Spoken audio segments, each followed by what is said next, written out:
Sun-drenched fields along the banks of the Rio Grande River provide the landscape South Texas farmers need to grow citrus and green leafy vegetables for consumers across the country.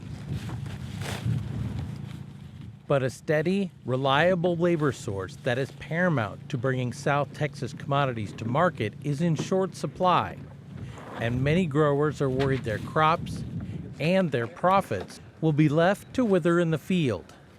We can grow anything we want in South Texas, right? We're only one of 3 places in all of the United States that can grow fruits and vegetables in the dead of winter. Right? Galeazzi is the president and CEO of the Texas International Produce Association, an advocacy organization for foreign and domestic produce operations in Texas. Galeazzi believes farmers struggling to find crews to work in the fields of South Texas is directly related to harvesting the specialty crops particular to this part of the country. In Texas, we grow 60 different fresh fruit and vegetable crops. Only 6 of them can be mechanically harvested. So that means 54 other crops require a hand harvest. Now, we have largely depended on Mexico to provide us with the workers for the last century.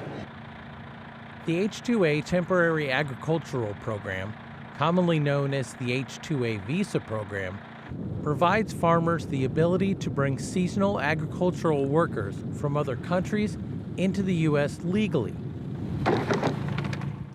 for up to 1 year to plant, perform field work, and harvest crops. America's always been known as the breadbasket of the world.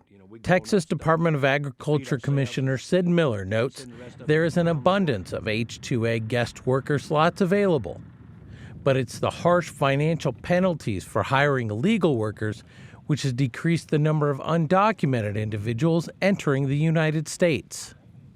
We have a guest worker program, a legal migrant worker program, which is what we should have.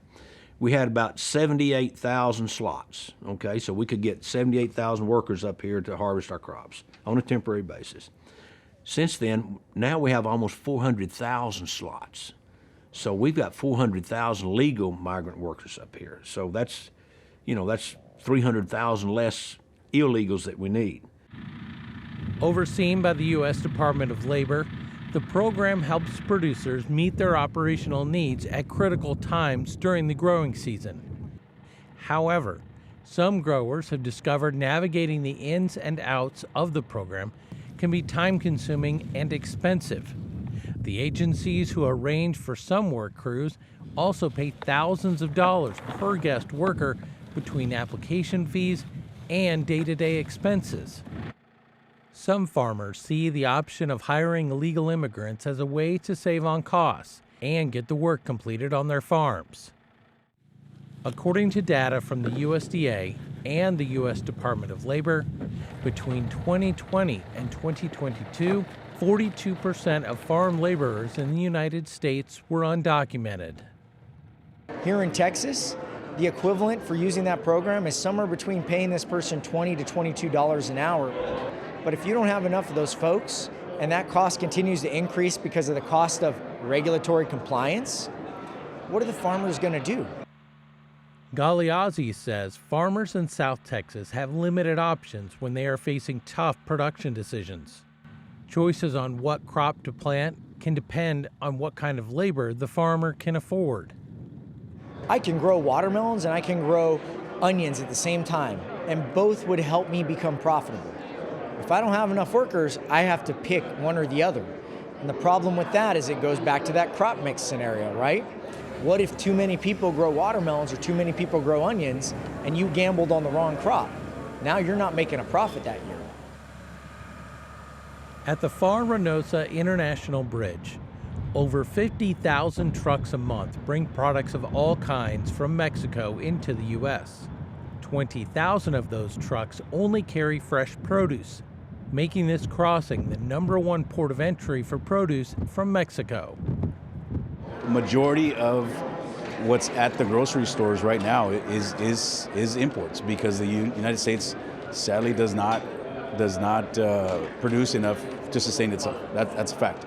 I feel that's a reality that as an industry we need to do a better job of educating the consumer and letting them know, hey, we do rely on imports. So Tony that's very big. Martinez is vice chairman of the Far Reynosa International Bridge Board and a managing member of Primo Trading Services, a fresh produce brokerage.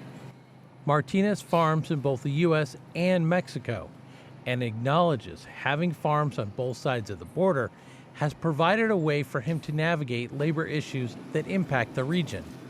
We're able to shift it to Mexico, and we can plant it cheaper over there. And the labor is although it is difficult in Mexico as well, but it's not as difficult as in the United States. To help fill the gap in the ongoing labor shortage, South Texas producers, farm advocacy groups, and agricultural officials are looking to Congress and the next Farm Bill to help change the farm labor landscape. The Farm Bill is the single biggest investment that the country makes to keep agriculture modern. What we're asking for is the government invest in building the tools that farmers can then buy to make efficient operations. First time in my lifetime, we have an agriculture trade deficit, and it's going to grow this year from $32 billion to over $45 billion ag trade deficit. That means we're going to buy $45 billion more food than we export. Now, we can't sustain ourselves. If we're dependent on some foreign power to feed and clothe us, that's when we're in jeopardy of losing all of our freedom. So that has to be turned around. That's going to have to be a focus, and that's not going to be easy to win those customers back. For Market to Market, I'm John Torpy.